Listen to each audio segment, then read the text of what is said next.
You know what I want to talk about today? Anime figure store bankruptcy, which is not a fun topic by any means, but it's been very relevant lately, unfortunately. And over the past couple of days, we've had some very interesting developments that I think are worth sharing. At the very least, I don't think anybody else is going to be making a video on this topic, so I figure why not be the guy to do so. So just to catch you up to date, during the summertime, 3 stores started to announce that they were no longer in business. Now, I'm gonna focus on one primarily later on in the video, that's like the main subject here, but the other 2 in question were Connects Toys and Anime Gami, one from the US and one from the UK, I believe. And they're both very similar situations. For example, their websites no longer really exist as they used to. On the Anime Gami website, at the very least, you do get an official public statement, basically just saying that they have ceased trading, but that doesn't really exist for Connects Toys. If you try and go to their website, it kind of just warns you that your information isn't safe, so you shouldn't proceed any further. Great, but they did send out some emails just telling everybody the situation and that they're sorry about it, but not really trying to help in terms of refunds. I don't think Anime Gami was really trying to refund people either, which sucks, which means anybody affected by this has to go out of their way with their bank or PayPal and try and figure this situation out before their money is lost. It's a crappy situation no matter which side you look at. Ultimately, I do feel worse for the people struggling to get their money back, but I feel like this is only going to get worse as time goes on. Now, these figures are getting very expensive, which I don't really want to talk about too much in this video, but I have to imagine it's very difficult to get people to pre-order figures from these smaller stores, especially outside of Japan, because typically they ask for the money up front, which, you know, a lot of people don't really like doing. Sometimes it's great to just pay off that figure immediately. You no longer have to worry about it. It's like a load off your shoulders. It's such a satisfying feeling, but I don't think most people think that way. I don't think most people want to think that way because the industry standard is to just pay for it when it comes out. But the problem is these local stores don't really have the means to do so. They can't really risk it on people not paying up front, because a lot of people cancel their pre-orders, right? And even a couple of pre-orders are really going to hurt these stores. So I understand the situation that these stores are in, but it just feels like they can't really win this battle right now, and it sucks. And let me just say that one, I do like to support these more local stores when I can because I think it's great to have more options in this hobby, especially now that shipping is so goddamn expensive. Like, I don't even buy Nendoroids from Japan anymore unless I know for a fact that I'm gonna be doing a bulk order. I just don't think it's worth it anymore. So any smaller figure, I'm absolutely buying from a US store instead. And 2, this isn't just limited to stores outside of Japan. Most famously, we saw Nippon Yusan close their doors a few years back, and that affected a ton of people, probably even more so than any of these other recent announcements combined, because they were a very popular alternative to the main websites people like to shop at. It's not always easy or even possible to predict these things. We don't get a heads up. They don't want us to know about this because those pre-order refunds are going to put them in a bigger hole than they're already in. So yeah, I just wanted to say that this could happen anywhere. But to continue the story, because I really want to get to the main point in this video, there was one other store that went out of business, and that was Yuki Kumo. And I've actually used this store in the past to great success. Now, I only bought one thing, this Crash Bandicoot Nendoroid, which I actually like quite a bit. I would highly recommend this if you're a fan of the series, because he's so gosh darn cute, and this is really well made. But that doesn't matter. What does matter is that it had a great price, they shipped it quickly, and they shipped it very securely. I was very satisfied, but ultimately it didn't matter because this store did go out of business, right? And it's so funny because I was so close to making a video about my favorite stores to shop from, and I was gonna give them a shout out. Like, I was a week or 2 away from doing this, and then I heard the news. So I dodged a bullet. I would have looked like such a schmuck if I actually released that video and then they went out of business. So it kind of worked out for me. I'll make that video eventually. There's plenty of time to do so, but coincidentally this week, DTTC, also known as Derek, released a video about that exact same subject.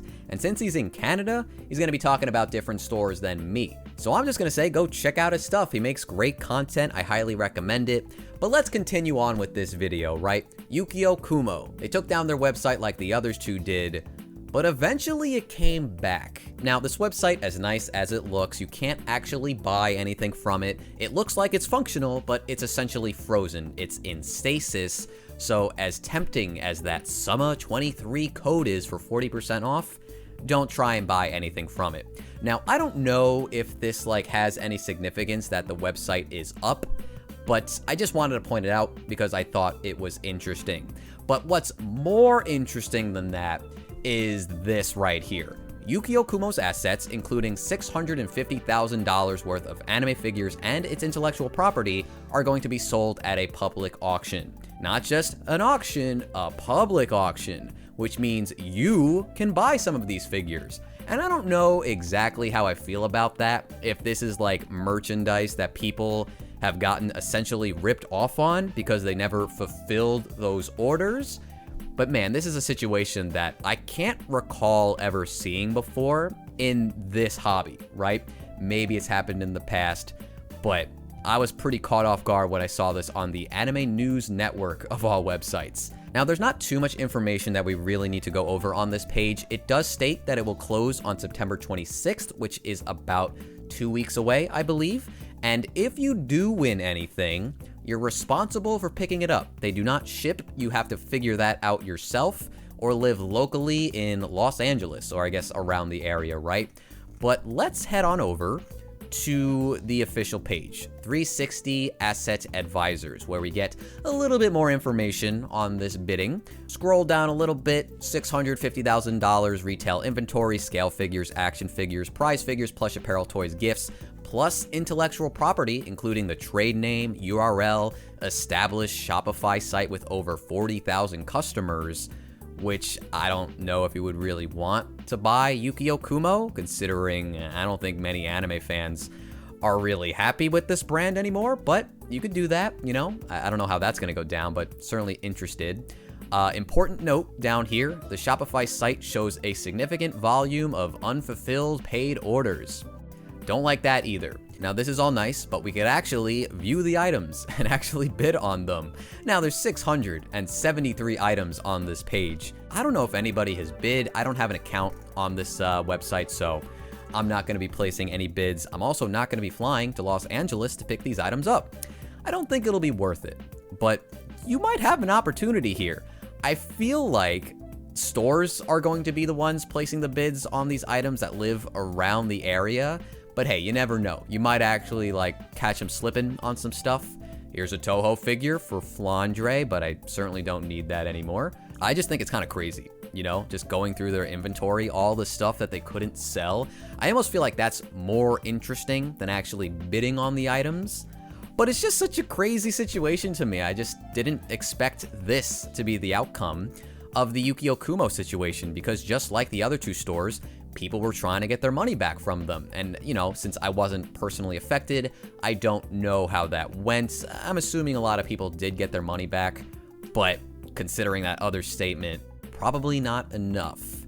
Yeah, it would be fun to just go through all of these lots. I think there's some lots with 20 items or something. Maybe if we just look up prize figures, we'll get some hits like that. A lot of 3, a lot of 6, a lot of 10 for My Hero Academia. It would probably take a very long time to find all of the figures you might be interested in on this page. But yeah, I just kind of wanted to point out that this was happening and just talk about the situation of stores closing just in a general sense, right? I have such weird taste. I don't even know what I would personally look up. What do they have from Fate Grand Order? You know, what do they have for Fate? Only 8 categories. Let's look up this one. Assassin. Is this a good figure? I don't know if I've seen that before. Who made this? They're not going to tell me. They're not going to tell me who made this. It's Mega House. Personally not aware of that figure. We got the Waddle Dee. Love it. Okay. Yeah, there's going to be endless stuff on this page, but you know, what would I buy, right? What would I personally want? What about Toradora? Literally nothing. How could there be nothing for Toradora? There was the bunny figures that never sold out anywhere, and they don't have any of that. I don't know. It's very fun to go through this page, but again, I can't sit here and just look at all of the figures and just, I don't know. That's a live stream kind of thing, but I don't live stream currently. I kind of want to, though. But anyway, I'm getting way off track. That's basically the situation that's going on right now. Yuki Kumo closed their doors, and now this website, 360 Bid, 360 Asset Advisors, I think is the official name. They are the ones who are going to be officially auctioning off all of this inventory, and I've just never seen anything like it in this hobby, at the very least. I think I said that already. I'll link this down in the description if anybody actually wants to check it out. But I think that's going to do it for today. This was just supposed to be a quick video, something a little different. I'll catch you guys soon in the next one. I'm not exactly sure what type of video that will be. I know Smile Fest is like right around the corner, but I don't know if there's actually going to be announcements at that event. If there are, I'll make a quick video about it, but if not, I'll do some kind of unboxing. There's certainly this beautiful figure back here, the Sekido from Gecko, that I really want to unbox, so that's probably coming up in the near future, but I have so many figures I could potentially unbox for you guys, so look forward to that. I think I'm like 200 away from 10,000 at this point, so make it happen. Help me out. But until then, I'll see you guys around. Take care and have a good one. Later.